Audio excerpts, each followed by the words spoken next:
Good morning, Imago Dei Church. We invite you to join us this morning. If you're in person, feel free to stand and sing along with us as long as you've got your mask on. And if you're at home, feel free to join us. The words will be on your screen.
Praises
During this next song, we invite children ages 3 through 5th grade to head to the back of the sanctuary for some Sunday school time.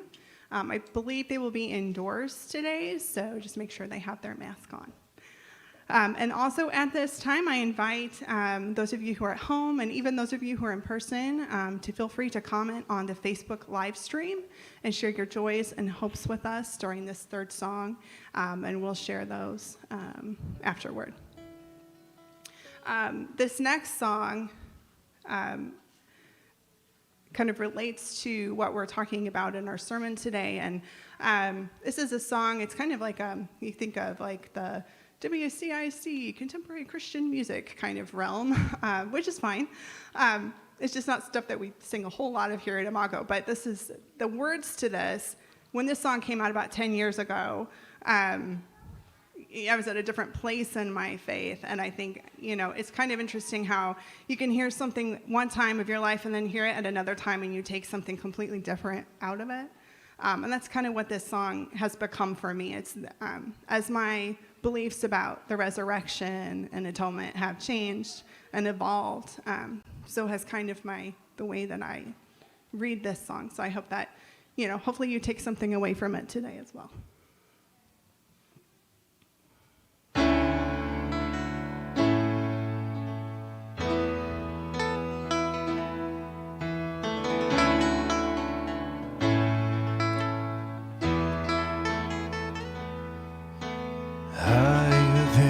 The mountains that I face, stronger than the power of the grave, constant in the trial and the change. One thing remains, one thing remains. Your love never fails and never gives up, never runs out on me. Your love never fails and never gives up, never runs out on me. Your love never fails and never gives up, never runs out on me. Your love.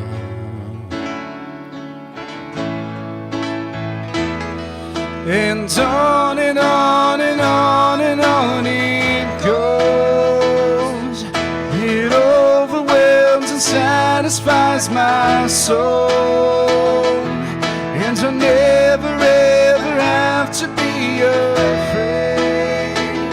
One thing remains. Your love never fails, never gives up, never runs out on me. Your love never fails, never gives up, never runs out on me. Your love never fails, never gives up, never runs out on me. Your love.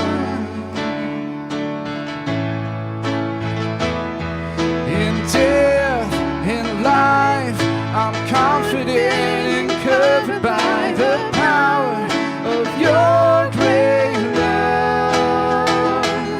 My debt is paid, there's nothing that can separate my heart from your great love. In death, in life, I'm confident and covered by the power of your great love. My debt is paid, there's nothing that can separate my heart from your great love. Your love never fails, never gives up, never runs out on me. Your love never fails, never gives up, never runs out on me. Your love never fails, never gives up, never runs out on me. Your love, your love, your love, your love.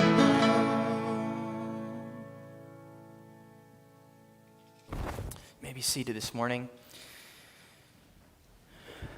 We're going to spend some time in prayer this morning, whatever it is that may be on your heart, joys or hopes or things that you're just holding that you want this community to hold with you this morning, whatever that may be. Folks online, feel free to share that. And I've got Facebook Live in front of me, and so I can see that and share that with the community that's here in person, as well as watching online. And also, folks in person, if you're like, my mask is so muffly and I don't want people to hear me talk, you can also just pull your phone out and also easily just text or on the Facebook Live, be able to put what it is your requests are. But anyone here in this space this morning that's wanting to lift anything up in prayer? Any joys or hopes? Yeah. Tonight here in the other room we're having a Q collective meeting for other queer kids like myself in the area to just hang out, we play games, we talk, we mostly just goof around for an hour roll. But it's just a safe space for other kids on the LGBTQ spectrum. Awesome. Yeah. So for those of us in the community who don't know, parents and friends of lesbians and gay children and people are meeting in our building now, and so there's a parents group that's gathering, but also a youth group that's gathering of high school, middle school age kids who are called Q Collective, like you referenced. So they're gathering in our space here on Sunday night, so you're welcome to come and join and be a part of that if that's something that is interesting or appealing to you. So we want to thank God in our gratitude that they're here, and thank God in God's mercy that God meets them in this place. So Lord, hear our prayers this morning in that way. What else? Yeah, Emily. Mine's a prayer of thanksgiving. I just completed a trip that took me through 7 states and put 3,000 miles on my car. Wow. They have not taken sound. So God, in our gratitude, thank you for bringing Emily back safe and sound. Lord, hear our prayers. Yes, Renee. Okay, and Renee's asking for Karen's dad, who's not well. Karen's traveling to be with him at this time. So, God, in your mercy, hear our prayers. Yes, Kelly. So happy to be here and see you guys. Kelly says she's just so happy to be here and to see you guys, see all of us, and she just did a happy dance while sitting down. Very impressive. So, God, in all of our gratitude, hear our prayers. Yeah, Dan.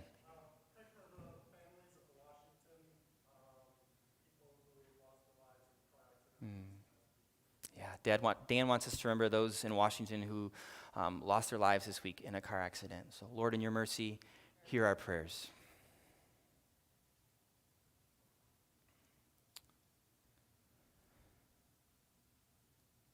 Okay, let's just spend some moment, just 30 seconds in silence for a moment before we go into prayer, so we often don't spend time to just be present to our own thoughts and feelings.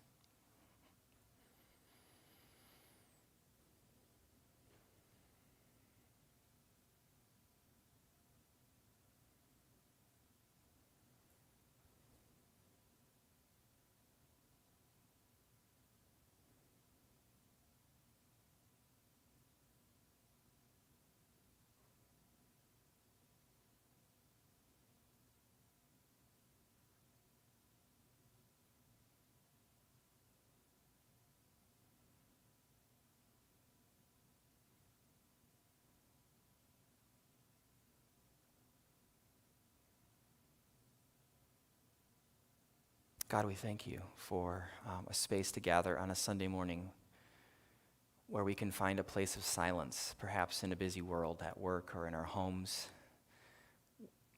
where silence sometimes feels few and far between. Thank you that in the silence and in the loud chaos of life that you meet us and you speak to us in the midst of both spaces. God, we bring to you all the things that have been lifted up in gratitude that we're grateful for, and the things that our hearts are heavy for this morning. And we thank you that you promised to never leave us or forsake us. And although sometimes we feel that your love is distant or has failed or is not present, we ask that, Spirit, you would remind us how close you are, that your love never fails, that you are so present to us in our needs, that your mercies are new every day. Help us to experience that in our bodies, in our spirits, and in our spiritual lives.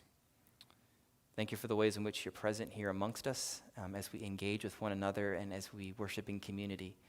may we sense the strength that comes from gathering. In Christ's name, amen. Just a few announcements about some other exciting things that are going on here in the Imago community. So next week after church, we're going to be having an all church ice cream social, just like good old-fashioned gathering together for some ice cream and fellowship and enjoying one another's company. As you know, there's a lot of new folks at Imago who've joined during the pandemic online and have been able to start coming in person, but also a lot of us who haven't just seen each other who were also here before the pandemic, and so this is an opportunity for us to catch up with folks that we knew before and also meet some folks maybe we didn't know before, and for those of you who are new, this is an opportunity for you to get to know some of the folks that you're in community with and just to hang out, and perhaps even for our kids, if you have children, to be able to intermingle and talk and get to know each other so that maybe they'll feel more comfortable when they go off to Sunday school and everyone looks so unfamiliar. So just an opportunity for some community building. That will be next Sunday after worship. If it is raining, hopefully it's not, it would really be a buzzkill. We'll just have the event in the fellowship hall if that ends up happening.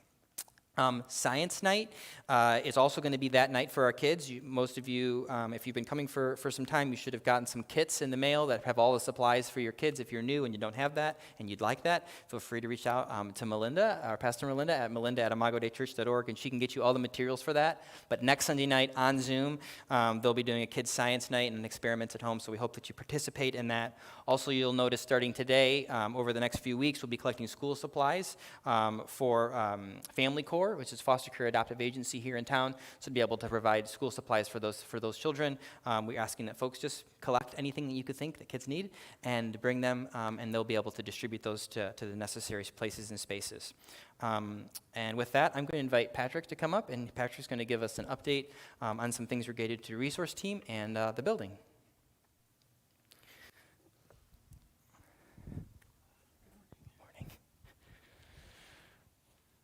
Well, good morning, Imago. All right, good. I do well with some response. I need some affirmation, so thank you for that.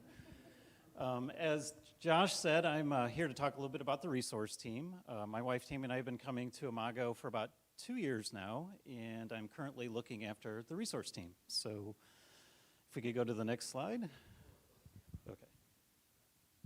Okay, so first I thought it would be good to talk a little bit about what the resource team is and what we do, and so that's up on the slide right there. We basically look after a lot of the business aspects of the church. So what that means to you mostly, or for us mostly, is we look after a lot of the things that have to do with the building and the grounds here at Imago Dei. Next slide, please. Okay, and so what I'm going to talk a little bit about this morning is what we have going on pertaining to the facility and some of the needs we have.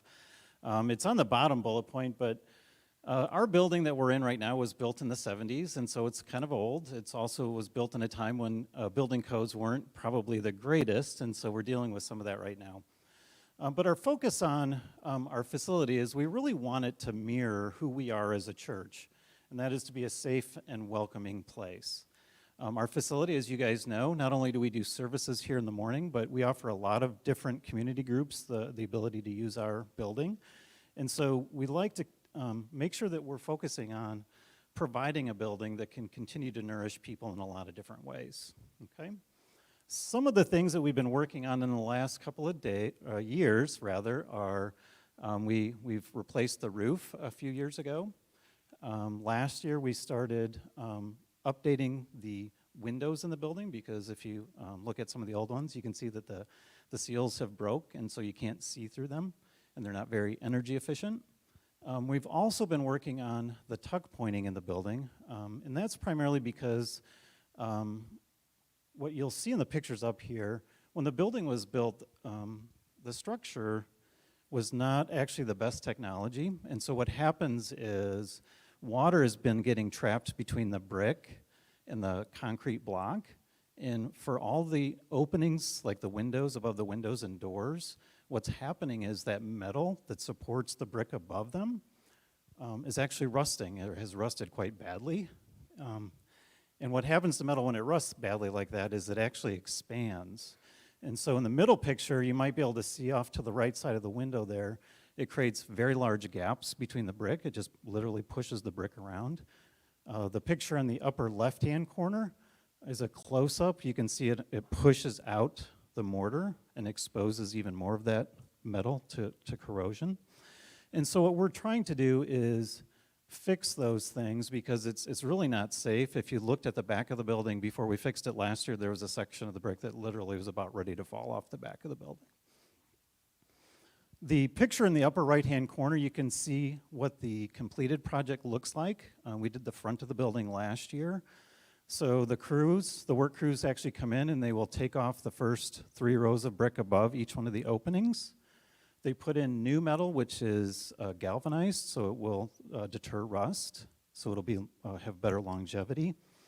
And then finally what they do is when they put the brick back, they put actual drain holes in the brick right above the windows and doors. You can't see it in the picture because they're pretty small, but when the water gets between the brick and the concrete block, it allows a place for that to then get out of the building and not sit up there and damage the building further.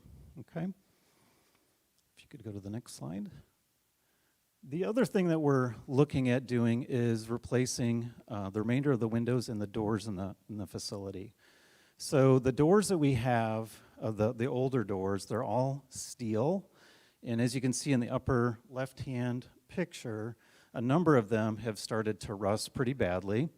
In the middle picture, what you see is a temporary fix that we did last fall.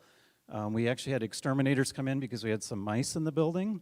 And what the exterminators told our daycare staff was until we fix the holes where the mice can virtually just run right through, we're going to struggle to keep mice out. So anyway, we did a temporary fix last year. Our ultimate goal, though, for 2021 is we would like to replace all the doors so that we can not have to deal with those issues. The updated doors that we're looking at would be all aluminum, so they would be maintenance-free. We're also going to go to full glass doors, so very similar to the front of the church that we all come through. We wanted them to be full glass because we think that's much more welcoming as people are approaching from different aspects of the church. The other thing that we don't have that we want to add is automated openers at the front of the church, just to improve accessibility so that we can be welcome to all people. And then finally, our current doors in all cases don't meet current building code, and so by replacing them, that'll get us up to the code that's most safe for all of our people that are using the building. Okay. So, for those of you that know me, you know that I'm an accountant, so this is my favorite part, the numbers. The tuck pointing, so last year we did about half of the tuck pointing, and that cost about $45,000 to do the front of the building. This year we plan to do the remainder of the building, which will be largely the back, the ends, and the upper part of the building. That's going to cost roughly $53,000. That project is already funded. The church, through the building fund and monies that people have graciously donated in the past, is going to provide $20,000 to that project. And then we've got special donations to make up the balance. So we will for sure get the building safe on the outside of the building and prevent the continued damage that we're getting from water intrusion. The next part that we would like to work on this year is to finish replacing the windows on the back of the church and then also do the doors that I just mentioned. So last year the windows cost about $17,000, and that was all the windows on the front where most of the people are, the daycare and the offices and things like that. This year we want to finish doing the back side of the building and do all the doors. And the cost of that, if we could go back to the numbers slide, is roughly $51,000. And so that project is not yet funded. We don't have, the church is doing a really great job managing the finances, and we want to make sure we have a good 6-month reserve going forward. But what I'm here for today is to ask for donations. So if you could go to the next slide. If you're interested in donating toward the doors and the window project that we have left to do, you can do so online or by sending a check. And I would tell you that no amount is too small or too big. So if you are interested in help supporting that initiative to continue to make sure that we have a facility that we can continue the missions of our church in, we would really appreciate that. Thank you.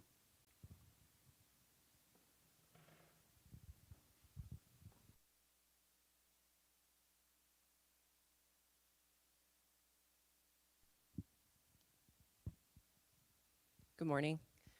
My name is Meg Flanagan-Rudd. I have been coming to Imago for, Josh, when did you start? 2018? I've been coming to Imago for 2.5 years. My husband came the December before Josh came. He's running media. Hey, babe. And he had been looking for a church for some time in the area, and so he came and was really excited about it, and he wanted to bring me. I sort of don't have a faith personally. I did a long time ago, and I have since lost it, and I haven't really been super actively trying to find it again because I feel like it's not necessary for me personally. But I really liked Imago for its inclusivity. I liked that I was encouraged to deconstruct the remnants and scraps of faith that I did have left, and I've learned a lot, and I have gained a lot personally, and I've grown a lot personally, and I love all the people every person I've met here I've really loved and appreciated, and I felt like they loved and appreciated me as well. So our reading for this morning comes from Luke 23:32 to 43 in the New Living Translation. 2 others, both criminals, were led out to be executed with him. When they came to a place called the Skull, they nailed him to the cross, and the criminals were also crucified, one on his right and one on his left. Jesus said, "Father, forgive them, for they don't know what they are doing." And the soldiers gambled for his clothes by throwing dice. The crowd watched, and the leaders scoffed. "He saved others," they said. "Let him save himself if he is really God's Messiah, the chosen one." The soldiers mocked him too by offering him a drink of sour wine. They called out to him, "If you're the king of the Jews, save yourself." A sign was fastened above him with these words, "This is the King of the Jews." One of the criminals hanging beside him scoffed, "So you're the Messiah, are you? Prove it by saving yourself, and us too while you're at it." But the other criminal protested, "Don't you fear God even when you have been sentenced to die? We deserve to die for our crimes, but this man hasn't done anything wrong." Then he said, "Jesus, remember me when you come into your kingdom." And Jesus replied, "I assure you, today you will be with me in paradise." This is the word of the Lord.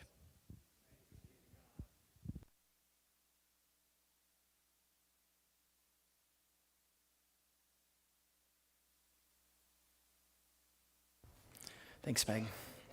So I'm curious what stands out to us in this morning's text, or insights or thoughts that we see when we hear this read. For those of you who are new to the Imago community, this time is not reserved for the scholars, because we're all scholars. This is a time for all of us to be able to share our opinions and thoughts and our observations, to be able to glean from each other. One of the beauties of Scripture is that we think that interpretation comes best when we each are speaking into it and showing it from the different lenses. So we hope that everyone will help us see where you're seeing the text from. Yes, Danny. The passage used to really interest me because of the debate about the comma placement. I assure you today you will be with me in paradise. Because some people think that the comma should come after today. I assure you today that you will be with me in paradise. As opposed to I assure you today you will be with me in paradise. And now I don't really care because it doesn't really matter which way it happens. But Sure. that's an interesting stuff. Yeah, so Danny highlights that where the comma is placed in the translation of this passage is the difference between "you shall be with me today." It really could go 2 different ways. You shall be with me, comma, today in paradise, or you shall be with me today, comma, in paradise. And so is the absence of his life right now being that he'll be in heaven as soon as he breathes his last breath, or is that coming in a future day? What is the sort of differences there in that statement? What else? Yes, Renee. It struck me this morning when the words that we've heard, a lot of us have heard a million times, "Father, forgive them, for they do not know what they are doing." I just thought about it. I'm like, how do they not know what they're doing? Like, most of the time, don't we know what we're doing? And when people are doing something that seems quite intentional, how is that? And that confusion just kind of came up. Yeah. Renee says, highlighting the part where Jesus says, forgive them for they know not what they're doing. And so Renee highlights the fact, like, how do they not know what they're doing? Usually when we do something as gruesome, right, and awful as killing someone on a cross, you know what you're doing. So what does that mean? What does that look like? What was Jesus' meaning or intention behind some of that? Some questions that I'm wondering about. Yeah, Caitlin. We don't have to use the correct, like, churchy words. Christ said the criminal who says, remember me. Jesus then replies to him, great, today will be the paradise. Like, Yeah. the criminal didn't have to say, Jesus, I accept you as my Lord and Savior. Will you please forgive me of all of my sins? And, pray like this prayer or something. He just yearned and said, please remember me. Yeah. And Jesus understood. Yeah, Caitlin highlights that, there isn't this sort of paradigm of all these like churchy words of like the person, the thief on the cross doesn't have to say, I believe X, Y, Z about Jesus, or I invite Jesus into my heart, or I'm going to get baptized now, but just simply like yearns in his heart after God, and that is enough. So yeah, Pat. I kind of think, going along with what Renee said, it's interesting. I think what Jesus was saying when he said, forgive them, they don't know what they're doing. I think it's because what he's saying is they don't understand that I am God, incarnate on the Word, in this world along with you. And so they don't understand what they're doing basically with God. Yeah, Pat's highlighting that. He's kind of unpacking a little bit more what Renee said. Like, what does it mean to forgive them for they know not what they do? Perhaps it's not so much forgive them for, this gruesome evil act, but it's more forgive them for they don't know that they're killing God, and they don't know that this evil that they're doing that is sort of tearing down the temple in many ways, right? Yeah. What else? Yeah, Matt. So I think along with what Caitlin was saying about, today you will be paradise, and it's the fact that it's never too late, right? You're a criminal, you're about to die, you finally ask Jesus to help you because you're with me. Yeah. So it's just the fact that it's not too late for anybody. Yeah. Yeah, Matt highlights the fact that it's never too late for anyone, that here's this individual who's a criminal or a thief, and God fully embraces him in this moment. No strings attached. Yeah.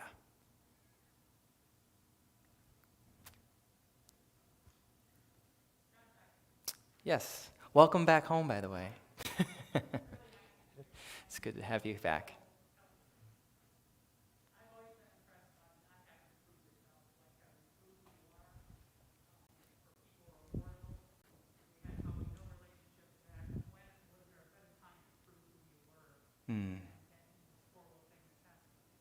Yeah. Yeah. So I think I'm hearing you right with the mask and all the way in the back. So correct me if I'm wrong by just doing this with your finger. I think you're saying what a beautiful time and moment for this person to be able to sort of prove themselves and present themselves in a way to Jesus. Am I hearing you right?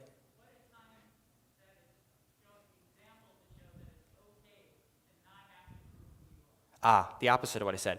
What a wonderful time. I'm glad. I was a little concerned about your opinion, but we don't all have to agree here. We can all have differing opinions, and that is okay, right? It's the beautiful part of having a church with a Christian orthodoxy. But I was going to repeat what you said.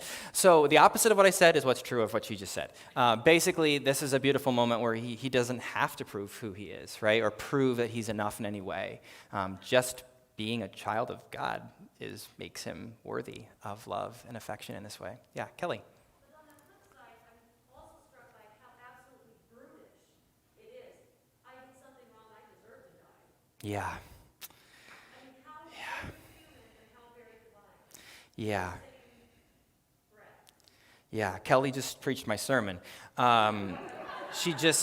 Which is beautiful, because it makes me feel like, oh, good, we're getting to an interesting place, right? Kelly highlights, like, this is really sad that this man who's a thief thinks that he deserves this brutish, terrible death, right? And yet at the same time, you have this God who's super compassionate and perhaps is looking to him and thinking, yeah, you don't deserve this either. None of us deserve this kind of cruel treatment, death on a cross in this way. Yeah. What else? Anything else?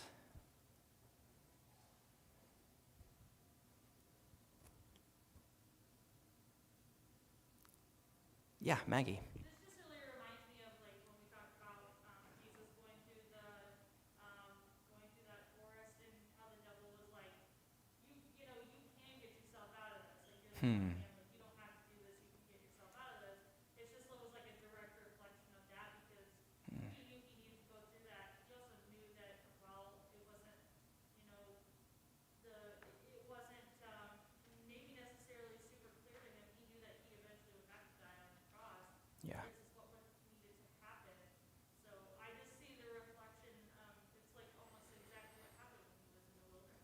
Yeah, Maggie's talking about how this is, a reflection of the fulfillment of what happens in the wilderness when he's being tempted by Satan, and Satan's like, you don't have to go down this path. You can just opt out. And Jesus had a lot of moments, right? He had the moment in the garden where he's like literally sweating blood because he knows they're coming for him. And Jesus could have responded as Peter did, cutting off the ear of somebody. I mean, that's a pretty bad shot. But he could have responded that way, but instead he chooses. He chooses to not respond in the way that the world responds, fighting violence with violence. And so it does end in a different way, and it leads him to fulfill what it was he was always intended to do, and he knew all along, but was still hard in an internal battle, right? He's a human, so he still had the choice to opt out at any moment and to respond in a different way, but he chose not to.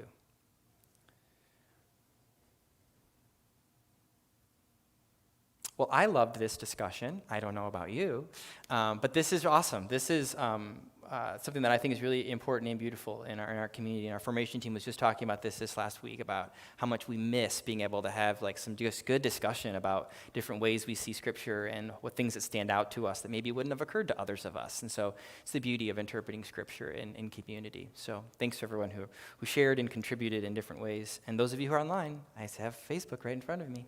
I can read things that you share as you process and hear what we're sharing. That's why one of the reasons why I reiterate is folks online and home can hear as well. So yeah, this text is interesting in that it begins as Meg read a moment ago, that there were two other criminals. Both criminals were led out to be executed with him. And when they came to this place called the Skull, and they were nailed to the cross, the criminals were also crucified on the right and on the left, it says. And what's interesting to me a little bit about this is that it just refers to them as criminals. It doesn't give them a name. However, in an apocryphic book, actually an old Latin manuscript, the book of the Acts of Pilate, didn't make it into our scriptural book here, into our canon of 66 books, but their names are given to us. Joas and Megatros are their names. Now, maybe that's just myth or history, who knows, but I'm glad they gave them names because I kind of like it. We're talking about the faces of our faith. I like to know the names of the faces that we're talking about in our faith. Man alive, that's like a tongue-tie twist, isn't it? And so here you have these two men, Joathus and Megatros, because I'd rather not just refer to them as thieves because they're more than the sum of their decisions or this moment, are they not? And in this moment, one of the criminals hanging beside them, and besides Jesus, in verse 39, scoffs and says, "You're the Messiah, aren't you? Prove it by saying to yourself and to us while you're at it, save us all." I kind of wonder when I hear that, this man, this kind of angry response, right? Because you have two different responses from the two different people on the cross. He's kind of ticked, right? He's kind of angry. He's upset in this moment. Why is he angry? I think he probably has a lot of reasons to be angry. In that culture and society, if you steal, what happens? Well, you're going to end up on a cross. So it's probably not just like a hobby or a fun thing he did with his friends on a Saturday afternoon. Like, let's see if we can get away with stealing something from the local restaurant or store. It was most likely because of his lot in life. It was the way he probably made a living. It was the way that he survived. It was because he probably lived in some type of lower social class in some way, and this was how he was a survivor. I wonder, as I hear this anger coming out of him, if as he looks over at Jesus hanging on the cross, if he can't help but be angry that God gave him this lot in life, that this is where he's ended up, that this is where the sum of his choices and the sum of his misfortune has led him, and he's angry. And he's like, "God, prove yourself to me. If you're God, you haven't done anything for me in this life. Prove in this moment that you won't just save yourself off that cross, but save me too in this moment. And save the one on the other side of you." Perhaps he's angry for that reason. What is even more interesting is the two names that were given for these men in the book of Acts of Pilate. They are not Jewish names. These are Greek names.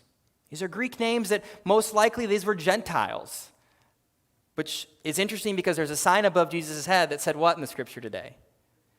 King of the Jews. So this man is not a Jew, so likely by association he wouldn't be thinking, "This is my king." So why would he be so bold to ask that this man who is not his king, has not been claimed to be his king, would do something for him, a Greek Gentile? Yet he asks this man, Jesus, for something. He's angry and he's defensive and he's upset because perhaps he doesn't think he deserves this death. Perhaps he doesn't think that the sum of the choices in his life have led him to this moment. and he wants Jesus to show up and do something about it. It's interesting if you think about the Enneagram, if you're familiar with that, it's a personality test. If you're not familiar with it, I encourage you to Google Enneagram test this week and maybe take it. It's something that we use a lot here at Imago to be able to sort of understand one another, understand ourselves. And the Enneagram test, it'd be revealing for you some of the things you'd find out. But one of the things you would find out are sort of what is your dominant emotion, depending on where you fall.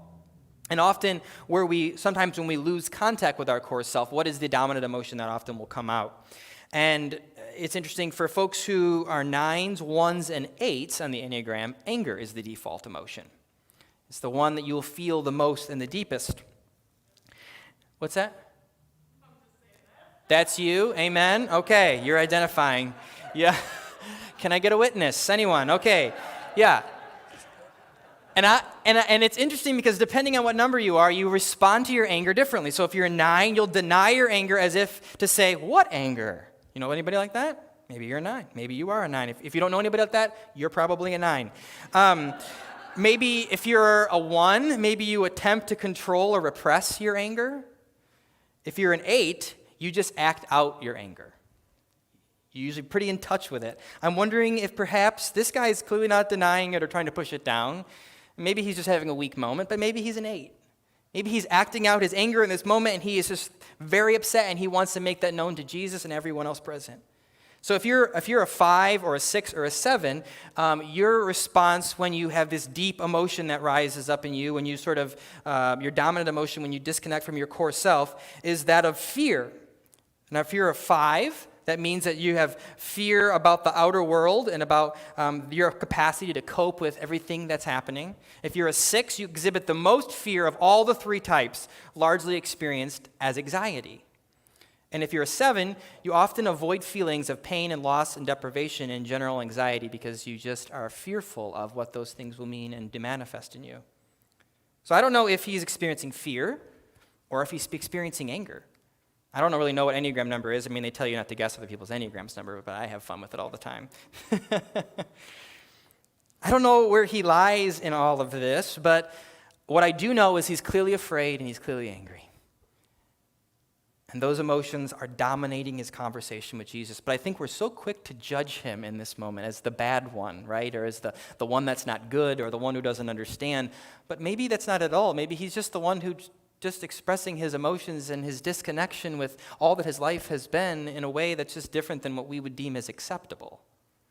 Also, we have no idea all the conversation that happened that day. We just know the lines that were given to us in this story. Who knows what other conversations and back and forth occurred? Who knows what happened in this man's life or what led him here? Who knows how he viewed God or how he even viewed the Jewish community?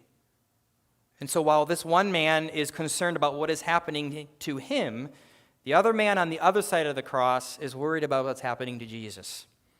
And in verse 40 it says, "But the other criminal protested, 'Don't you fear God? Even when you have been sentenced to death, we deserve to die for our crimes,' he says. 'But this man, Jesus, he hasn't done anything wrong.' Verse 42 says, 'Then he said, Jesus, remember me when you come into your kingdom.'" Remember me when you come into your kingdom. What an extravagant ask to a man who also was a Greek Gentile. Again, King of the Jews is over the head of Jesus. What would make this Gentile Greek man think that Jesus would welcome him, the King of the Jews, into a kingdom? That he would even include him, yet he asks this extravagant thing to be remembered. The story of Alexander the Great, and there was one of his generals came to him because his only daughter, was getting married, and he wanted to be able to give her a big wedding. But he didn't have a lot of means, and he really wanted this one daughter that he was ever going to have because he was old in age to be able to have this extravagant wedding so that he could show her how much he loved her and cared about her. And so he made this bold ask, and he came before Alexander the Great, and he said, "I really want to give my one daughter an incredible wedding. Would you be willing to throw my daughter a wedding, an extravagant wedding?" At which Alexander the Great responds, "Sure, I'll do that." The general walks away just amazed and excited by this, and one of the attendants to Alexander the Great overheard the whole conversation and said, "Why would you do that? Why did you agree to that ask?" He said, because he paid me 2 great compliments. He said, 1, he paid the compliment that he knew I was wealthy and had lots of resources. And 2, because he really believed that I would do it. He really believed that I would extend this extravagant generosity. When I hear this story today, I can't help but wonder what made this man ask this extravagant question of generosity to be seen and loved by a man who never even claimed to be his king. What made this Gentile man look over at Jesus hanging on a cross and ask him to remember him? What was it about him that gave him such boldness to ask this? I wonder if perhaps he had shared a jail cell with Barabbas. And perhaps the day that Barabbas was brought before the Jewish people as an offering of trade Barabbas or Jesus, which one do you want, as was often given as the custom each year. And the people chose to free Barabbas and to imprison Jesus. I wonder if perhaps Barabbas didn't return and Jesus came into the cell afterwards. I mean, Jesus did go with these 2 men to the cross. I wonder if they shared a cell. I wonder if there were more conversations that have happened. I wonder if they wondered why Barabbas didn't come back, why the Jewish people found Jesus to be such a threat that they would free Barabbas, who was an insurrectionist of the state.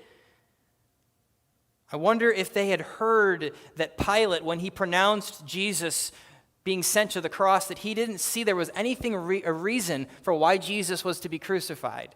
And so Pilate literally washes his hands and says, I am innocent of his blood. His life is on your hands. Pilate only sending Jesus to the cross because the Jewish crowd was getting rowdy and excited and upset and angry that Pilate wasn't doing what they asked. And so in order to prevent a riot, he thought, I'll free Barabbas. But that wasn't good enough. And so he sentenced Jesus to death. I wonder if this man hanging on a cross next to Jesus, if he had known that Pilate had declared this man innocent, yet still he was hanging on a cross. I wonder what made this man realize that Jesus was innocent. What I also find interesting about this man hanging on the other side of the cross is that he acknowledges that he's made mistakes. This passion narrative of Jesus' final days and hours on the earth, it's full of people making mistakes, is it not? It's full of Peter showing up and cutting off the ear of someone in the act of violence, and Jesus saying, probably shouldn't have done that, healing it and making it whole. It's full of the disciples abandoning Jesus at their trial, their close friend. It's full of Judas's greed leading him to turn his back and embezzle the funds and to sell Jesus out. It's full of mistakes of 2 criminals we see now hanging on the cross on either side of him, reflecting on their choices. The story of Christ's final hours is full of people making mistakes. And it's also full of people acknowledging them and seeing them and trying to grapple with them, and full of them grappling with it in a variety of ways. And yet this man hanging on the other side of the cross, he acknowledges, I was a thief. I made poor choices. And somehow deep inside of him, he thinks that this is a worthy punishment for his crimes. Why did this man on the left side of the cross think he deserved such a gruesome death by Roman society? What in Roman society had taught him and made him believe that this was an equal and fair punishment? How did this penalty meet the crime? I can remember when I was at Moody Bible Institute, there was a guy on the dorm floor that was a couple floors above me.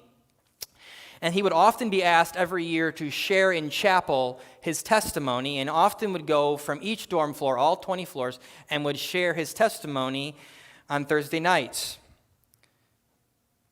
And his story was kind of gripping, but that's why people asked him to share it all the time. He had come straight from Moody Bible Institute from a 5-year prison sentence. He had applied to go to Moody while in prison, where he became a Christian. And every time he would tell his story in chapel or on the dorms floors, he would say these words, I spent 5 years in prison and I deserved every minute of it.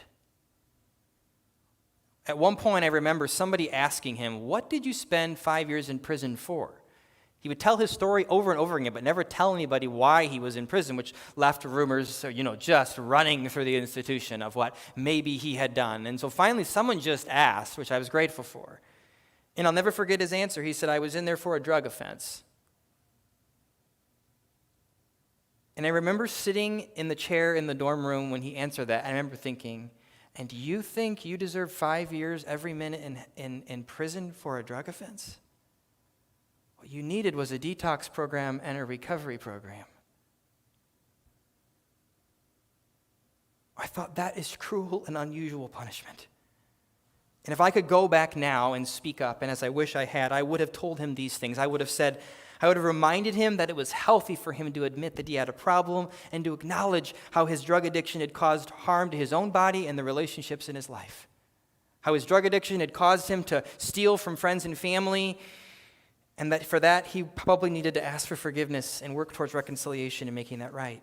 I would have said that it was good and healthy for him to ask his child or his ex-girlfriend to forgive him for the ways that he let them down and allowed his addiction to choose the addiction over them. And I would have said it's good and healthy for you to work towards building trust and relationship with those folks again. And it's good and healthy for you to have sought help. But I just want you to know it is not good and healthy that you think you deserve to be punished for your addiction or for your choices. Our God is a God of reconciliation and healing and restoration, and instead you have been isolated, filled with guilt and shame that has crippled you and forced you to not be able to see yourself as one who deserves the full dignity and love of God. And I don't know about you, but that just doesn't sound like good news to me. And here there's this man hanging on a cross, dying on a cross for stealing. And here he thinks that he deserves his gruesome punishment on the cross because he has been told by society and perhaps by many that this is a just punishment for such an evil person who would sin, who would make a mistake.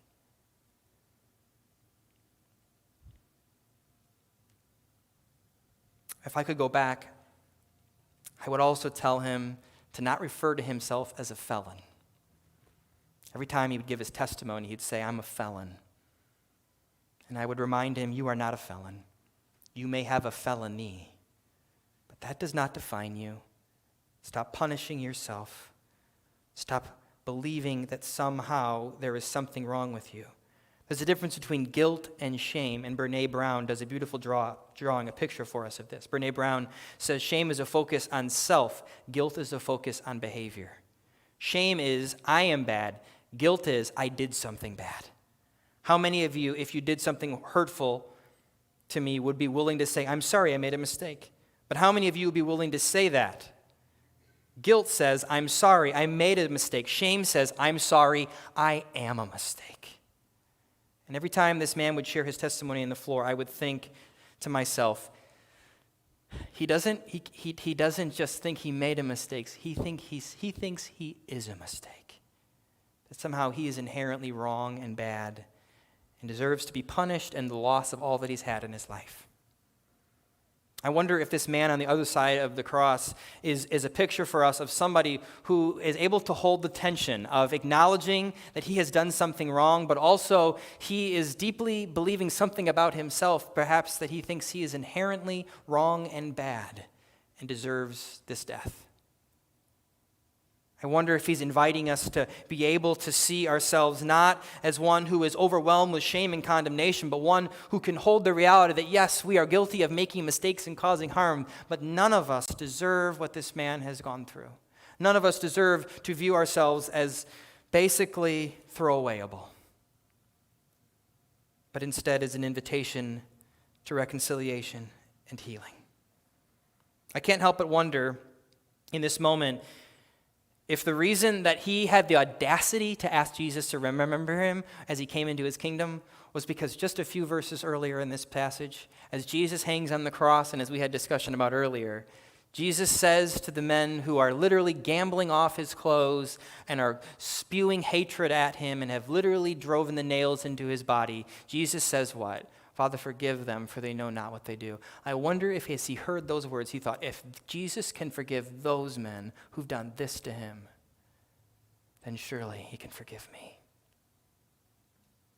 And surely I can forgive myself if he can invite them and God forgiveness. I can't help but wonder. And perhaps this man who believes he's getting what he deserves for the first time is extending some form of self-compassion So I went through the other numbers on the Enneagram, but you may notice I left a few numbers out. I left a few numbers out, being that of 2, 3, and 4. 2, 3s, and 4s on the Enneagram, our core emotion, when we disconnect from our core self, is shame.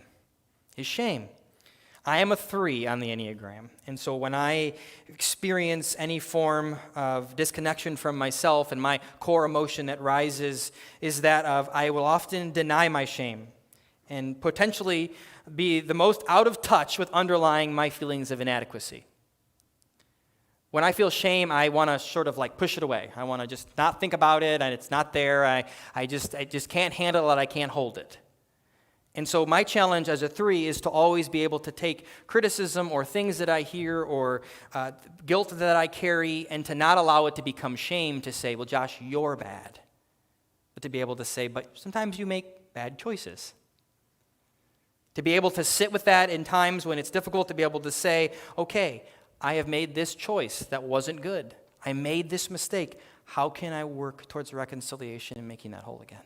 How can I work towards living into that in a better way and not allowing it to literally eat me alive? That's where I have to work. And I wonder if this man on the other side of the cross, I wonder if his core emotion was shame as well. I wonder if he was grappling with that in himself. 2s, they often attempt to control their shame by getting other people to like them and think of them as good people. And 4s on the Enneagram often attempt to control their shame by focusing on how unique and special their particular talents and feelings and personal characteristics are. Basically, I'm good because I'm focusing on these other things, and so look away from me in this area. I wonder what this man's heart and posture was as he grappled with his shame. Or perhaps I wonder if as he neared the end of his life, as he began to take his final breaths and as his lungs began to fill with blood and as he couldn't bear the strength to pull himself up anymore, I wonder if the space between here and eternity, between what he knew in this life and what he saw coming in the next, became a little bit thinner. I've had the opportunity throughout my life to be able to be with people in some of their final moments of their lives. Every so often, though, I've been invited to be with people in their final moments of their lives by family members, and when I got there, they said, I don't want to see them. I don't want to see him. In many ways, it was because I was a representative of God for them. And they were angry like the man on the other side of the cross. They were angry that their life had led them here. They were upset. And there were others on the other side of the cross, like this other man, that when I arrived in their final moments of their life, they had much to share. They had much to confess, much heavy hearts to work through, many things they wanted to express to loved ones and reconciliation that they desired. But one of the things that I've also can recall is the things that people begin to see. My grandmother, for instance, as she passed, I remember hearing, I wasn't there, but it was communicated back to me that my grandparents, my great-grandparents, were in the room with her and she saw them. And they were talking with her and preparing to usher her over into eternity. I asked Linda if I could share about her son James when she shared a story information this last week. James passed away, and a week before he passed, he was sitting with Linda, and he could begin to smile on his face, and he wasn't extremely verbal because of some former medical challenges that he had gone through. And that had basically caused him and the family to be able to be very sensitive to his smiling and to facial expressions and to emotion. And they could see he was staring off to something in the room, and he was very happy. And Linda asked him what he was seeing, and he said, I can see God. And of course, Linda asked, well, what does God look like? In which James responded back and said, I can't tell you. When I heard Linda share that this week, I thought of the words of the Apostle Paul in 2 Corinthians, who also experienced this thin space between eternity and earth. And he said, when he returned after this sight, he said he is astounded by what he saw, that he could not even be expressed in words, and things that no human is allowed to tell. And I thought about this man hanging on a cross, both men hanging on a cross with their lives so thin, moments away from their final breaths, looking at this man Jesus in between them.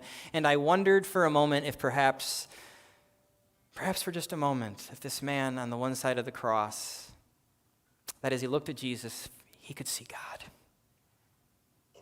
And he could see, despite what others had said about him and had spoken of him, he could see a man turned into divine, inviting him and welcoming him like my grandparents were invited and welcomed to follow their ancestors into the land of the unknown, into the land of the mystery, into the land that can't be spoken of or found words to describe.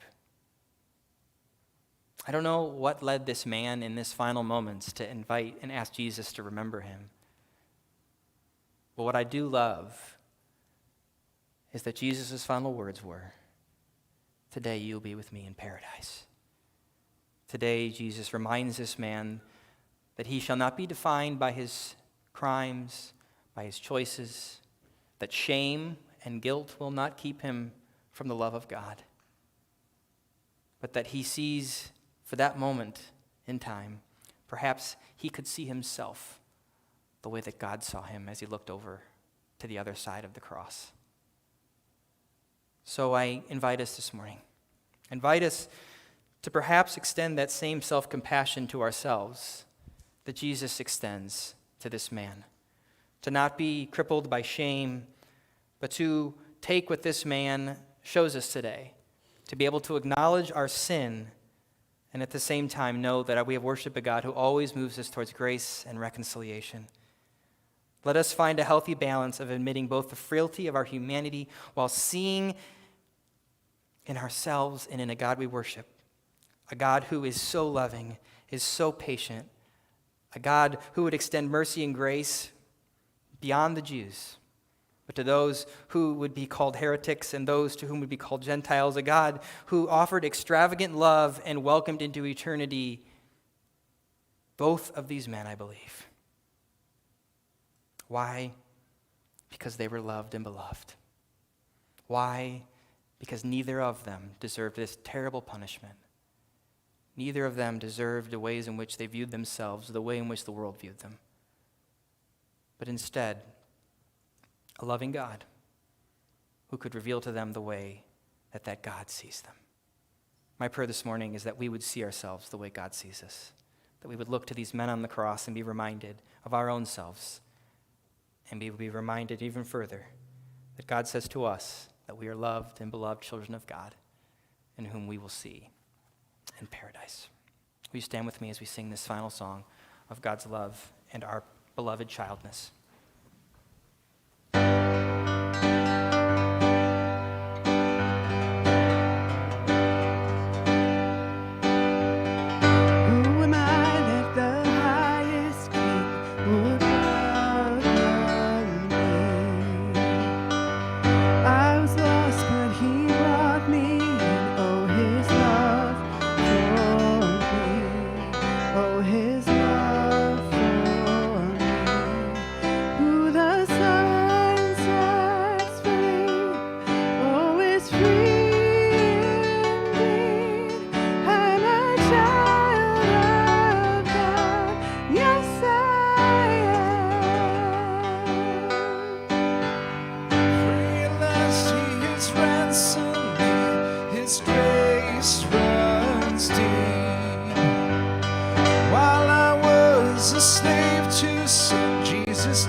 Yes, he died for me.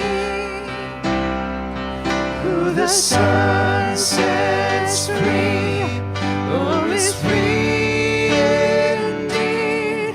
I'm a child of God. Yes, I am. In my Father's house, there's a place for child of God, yes I am.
I think if we're honest, we all rattle around with all three of those emotions of fear that we're not enough, angry that we're not enough, and shame that we will never be enough. A few years ago, my children bought me a Mother's Day gift that I have cherished, and it hangs on my wall in my living room. It says, "The man on the middle cross told me I can come." Luke 23:43. Those days when we feel that fear, anger, shame, he said you could come, and he's the final word. In Jesus' name, you're dismissed.